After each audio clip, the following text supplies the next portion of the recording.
Hey folks, so I just wanted to be clear that some of my stories may be out of sequence, but I will be covering as far back as probably 2006 to the present. I think it goes further back than that, it seems like, but I do not know completely. I still do not know. But I do believe the story that I'm telling you now is before the spiked drink incident at Leslie's RV, sometime early 2016. This is a very complex episode that is still confusing to me today. I believe it is a pivotal moment that may explain much of what has transpired since then.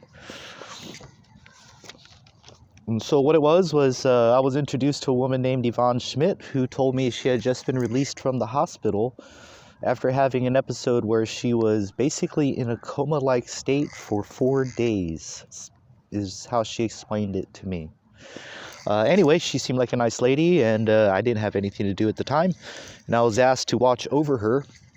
I did not realize how long that this was going to last, but I was asked to watch over her to make sure she's okay, and so that's what I did.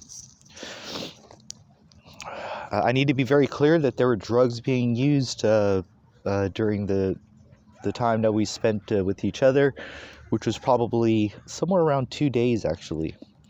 To begin with, we spent a fair amount of time in the back of my truck, just relaxing. You know, she still had a hospital band on, and she still looked weak, so I did not feel good about doing drugs with her, but at the same time, it was basically her drugs, and so I'm a social person, and that's how I explain that part of what happened there.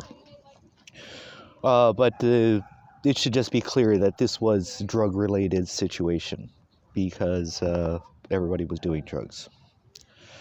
After a while of sitting in the back of a truck, a guy named Red, who lived in the area and was friends with the person who introduced me to Yvonne in the first place, came by and said that it would be okay if we came and relaxed over at his house. And so we did that. I think it was around this time Yvonne gave me her EBT card and asked me to run to the convenience store to pick up some things to eat. I just wanted to put that in there because I think it might be important. So the next morning, we were at Red's house partying all night. The next morning, Yvonne had said that her mother was going to come to the park to bring her some clothes. She did not want her mother to know where she was at, so she asked me to go and meet her mother, which I did. So I went to meet her mother in the park, and I explained to this woman, whom for some reason I thought I recognized her at first, but it took a while. I'll get back to that. But I explained to her that her daughter was in really bad shape.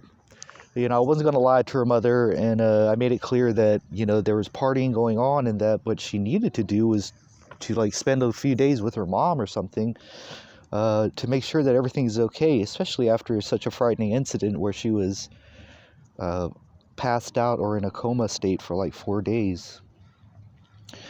I did my best to speak with the mother and try to let her know that maybe she should spend some time with her daughter, because her daughter wasn't looking that well, and I left it at that.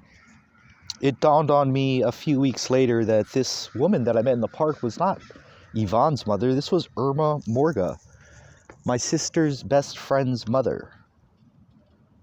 And so, as I say, with the confusion, very, very, very strange stuff. The way that I took it back then was this was some sort of ruse from my parents. But the thing is, you know, they didn't realize. Well, it doesn't matter but they didn't realize that I'm actively trying to find out who set my house on fire. And as much as these incidents may seem like they are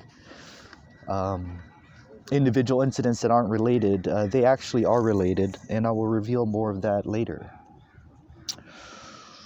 So after giving the mom the clothes and all that, and returning to the house, Red was on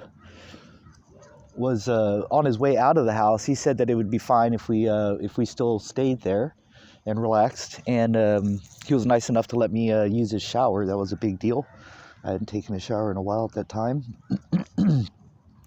But after he left, Yvonne started acting very strange. She kept trying to get me to help her change her clothes. Now, I'd been partying with her for over a day, and although she looked a bit weak or frail, she could definitely move around and take care of herself. So I don't know why she kept asking me that. I was not comfortable with it, and I think I broke away and went and took a shower. I came back, we spent some more time, some more dramatics occurred with some other people in the house, and there's a lot of drugs and bad stuff going on, so it just made sense that all that kind of stuff was going on. So I need to make it extremely clear here that I cannot remember if this was before or after. This was after the incident, meeting her mother in the park. This whole episode.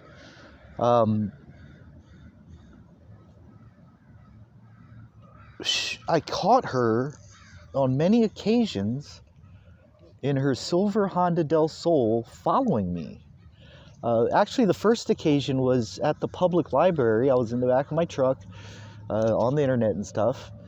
And I get out of the back of my truck, and the car parked next to me is this little Honda Del Sol. And it's her sitting in the front seat with a laptop.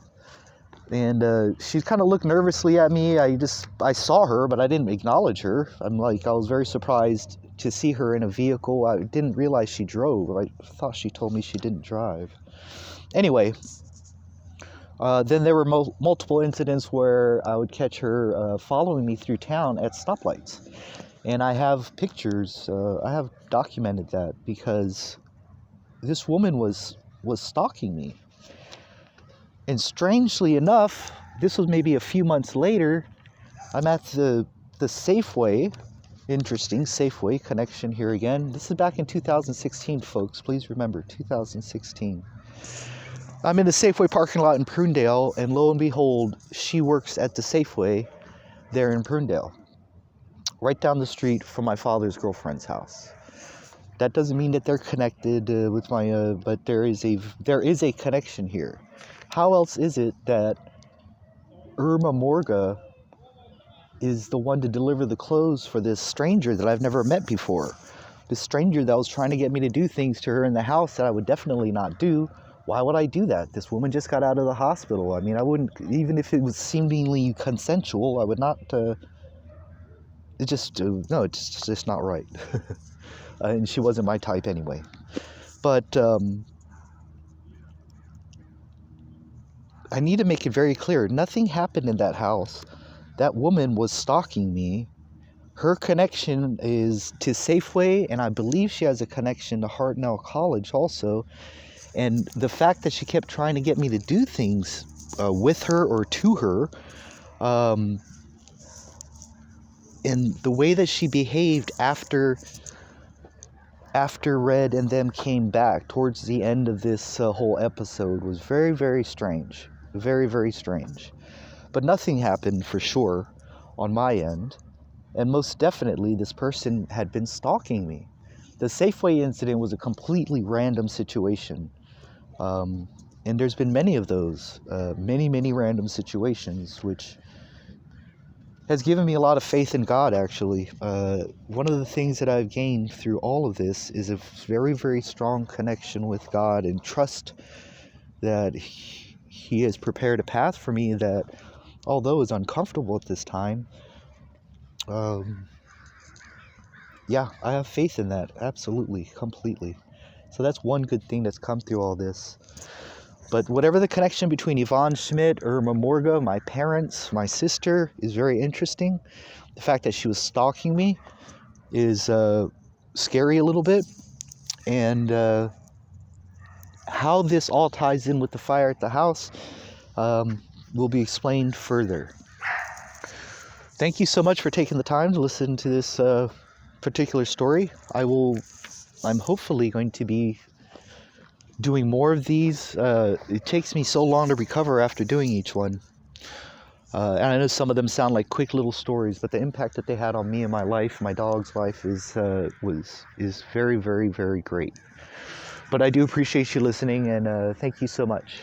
And please understand that through the nervousness and everything else, there's probably a lot of details that are being left out.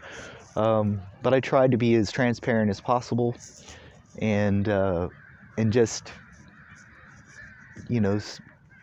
tell it, at least from my perspective, is the honest way to put it. But the fact of the matter is, these situations are situations that are staged. This is a staged situation, just like the Leslie incident. Staged. It's not random. Thank you again for listening. Please have a wonderful day. Have a wonderful evening. Thank you.